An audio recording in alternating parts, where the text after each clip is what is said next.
Et salut, c'est Oyo. Alors après de très bons retours sur mes dernières vidéos, et ben je me suis dit écoute, on va continuer, ça me prend pas de temps. Moi j'aime bien les faire, c'est quand même sympa. Donc aujourd'hui on va partir sur un nouveau test, c'est parti.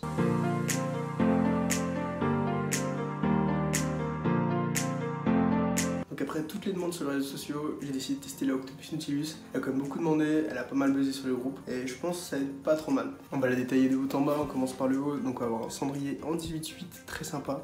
Le cendrier est cool, le connecteur 18 marche très bien. Il y a un petit logo Octopus qui est marqué juste là et ça donne son plus. 4 sorties en 18/8 avec 4 connecteurs fournis, ça c'est super sympa. Le petit logo Nautilus, une colonne plutôt jolie, le connecteur en 18, son plongeur en base creuse. Aujourd'hui c'est la mode des bases pleines mais ils sont restés sur une base creuse donc pourquoi pas.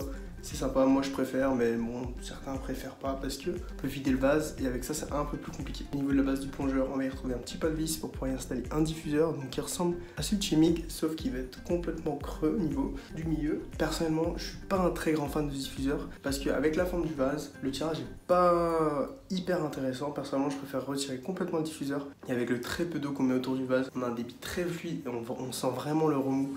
Tandis que si on laisse le diffuseur, ça va être une fluidité mais assez spéciale. Parce qu'en fait, vu qu'il y a très peu d'eau autour, ben ça fait un peu comme une nano et à la fin, je m'en lasse beaucoup. Donc sans diffuseur sur cette Nautilus, pour moi, c'est le meilleur des tirages. Petite particularité au niveau de la colonne, quand vous allez vouloir dévisser votre plongeur, en fait, il n'y aura pas de pas de vis entre la base et le connecteur, donc c'est assez spécial. Mais dans un sens, on se dit ouais, c'est cool. Moi, personnellement, je trouve ça assez dérangeant au début. On s'y fait vite parce que du coup, le montage est beaucoup plus rapide. Il va falloir bien visser son plongeur. On peut pouvoir y mettre d'adaptateur ou de nouvelles colonnes, donc ça veut dire qu'elle restera uniquement dans cette configuration-là. Peut-être changer le plongeur, à voir, je sais pas, j'ai pas trop regardé les pas de vis, mais j'aimerais peu l'utilité parce qu'en mettre un plus court, ça va faire des remontées. En mettre un plus long, pas forcément parce que je pense pas qu'on en trouve des plus longs que ça. Je pense que c'était surtout pour économiser de l'argent au niveau de la production parce que du coup, il n'y a qu'un pas de vis, à voir. Mais ça gêne pas grand chose, à part qu'on puisse pas changer la colonne. Au niveau du vase, un très joli vase qui m'appelle le Hayon Aurora, en peut-être un peu moins fini, ou style Shishaya Atom, qui est avec la petite vague là, très fin. Le niveau d'eau, il vient jusque là, enfin pour ma part, je le mets juste là, donc il y a une petite trace.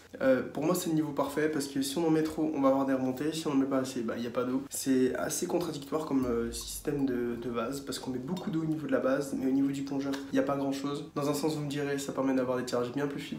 Ouais, mais j'aime bien pouvoir jouer avec mon niveau d'eau et c'est dommage de ne pas pouvoir trop jouer avec ce niveau d'eau qui est quand même assez drainé. Sous ce vase, on a 4 petites gommettes qui sont fournies, donc j'ai demandé directement aux boutiques si c'était eux qui les installaient ou si c'était fourni avec. Donc c'est installé, c'est super cool. Moi j'apprécie beaucoup, surtout que j'ai une table laquée, on la voit pas mais on la verra tout à l'heure. Il y a un pas de vis me rappelant ce Chishaya en fait. Le pas de vis est un peu plus bas dans la colonne, donc en fait on pose la colonne directement. En fait le pas de vis va se trouver tout seul. Il faut faire un tour et demi.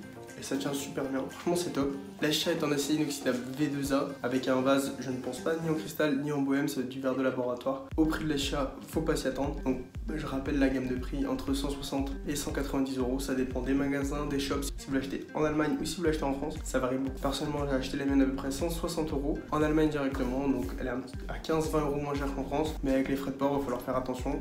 Donc retrouvez les boutiques type Nargos, Nargishop. Il y a beaucoup plus en plus de boutiques qui la proposent, donc checkez mes réseaux sociaux. Pour moi, cette Chicha est très bien niveau finition, niveau qualité, niveau ressenti, niveau matao, niveau tout. Elle est très bien, surtout pour son prix à 160 € jusqu'à 180 € à peu près. C'est très bien.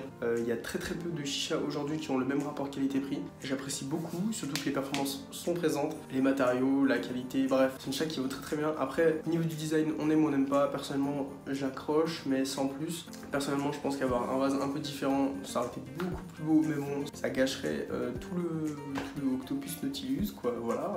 Et si en plus ce petit Chicha vous plaît, il existe la même, la Octopus Nemo à 120 € qui est bien plus petite en 2 sorties, donc c'est très bien. Bon, après avoir lancé, et si t'as regardé ma dernière vidéo, tu dois comprendre que j'ai lancé un cas colonial, toujours par contre sur un foyer Verbuck. J'apprécie beaucoup, disponible chez Royal Smoke et chez Nargos aussi, de ce que j'ai vu aussi Espace Chicha je crois.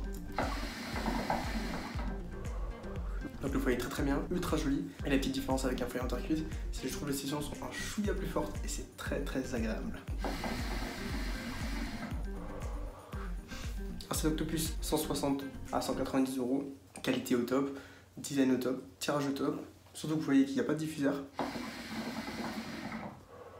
Elle n'est pas pour autant ultra bruyante. Les soupapes, elles font leur taf, il y en a 4, mais ça purge pas tout. Le tirage est très agréable, je préfère largement sans diffuseur. Et pour moi la qualité est quand même vachement meilleure qu'une Brodator ou même qu'une NPS. Donc pour le prix, franchement faut vraiment pas se priver. Tous ceux qui veulent passer sur un plus gros modèle sans forcément investir beaucoup d'argent, je vous conseille très fortement de partir sur celle-là, surtout d'occasion. Prochainement je pense qu'elle va vite se retrouver. Parce que sa boîte de chicha performante est pas chère. Je pense qu'il y en a beaucoup qui vont l'acheter pour le coup de cœur. Donc très franchement, je conseille énormément cette chicha. C'est probablement l'un des meilleurs rapports qui a des prix de ce début d'année 2018. Très bien. Donc j'espère que cette vidéo vous a plu. Toujours aussi court mais toujours aussi bref et peut-être intéressant. Je sais pas ce que vous en pensez. Vous avez vu, j'ai pris des bras en plus. Donc n'oubliez pas de me suivre sur Snapchat, Instagram, Facebook et YouTube. Lâchez un petit pouce bleu. On se dit à la prochaine et j'espère que ces vidéos vous plaisent. Et je vous dis à la prochaine.